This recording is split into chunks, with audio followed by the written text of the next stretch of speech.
গাজীপুরের কালিয়াকৈর বাজার বহুমুখী বণিক সমবায় সমিতি লিমিটেডের আয়োজনে এক মতবিনিময় সভা অনুষ্ঠিত হয়েছে। বৃহস্পতিবার বিকেলে বণিক সমবায় সমিতির কার্যালয়ের সামনে এই সভা অনুষ্ঠিত হয়। তুষার আহমেদের প্রতিবেদনে দেখুন বিস্তারিত। সভায় প্রধান অতিথি হিসেবে উপস্থিত ছিলেন বাংলাদেশ জাতীয়তাবাদী দল কেন্দ্রীয় নির্বাহী কমিটির শ্রম বিষয়ক সহ সম্পাদক এবং গাজীপুর ১ আসনের সংসদ সদস্য পদপ্রার্থী মোহাম্মদ হুমায়ুন কবির খান। বিশেষ অতিথি ছিলেন উপজেলা বিএনপির সাধারণ সম্পাদক পারভেজ আহমেদ। এছাড়া উপস্থিত ছিলেন উপজেলা বিএনপির সাবেক আহ্বায়ক বীর মুক্তিযোদ্ধা Akhtaruzzaman, Afazuddin Memorial school and কলেজের প্রতিষ্ঠাতা চেয়ারম্যান আব্দুল জলিল, হযরত আলী মিলন, আব্দুর রাজ্জাক সরকার এবং সমিতির অন্যান্য সদস্যবৃন্দ। এই 10টি মাসে কালিয়াকৈরে আম এবং জনগণ কোনো ক্ষতিগ্রস্ত না হয় 40 লক্ষ টাকায় পর্যন্ত রাজনীতিকে যিনি সুসংগঠিত দায়িত্ব পালন করতেছেন। মতার অপব্যবহার কারণে আমি যদি কোনো বেকায়দে না পড়ি।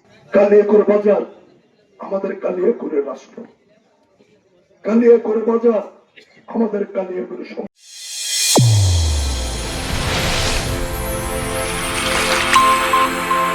চ্যানেল A1 হৃদয়ের স্পন্দন।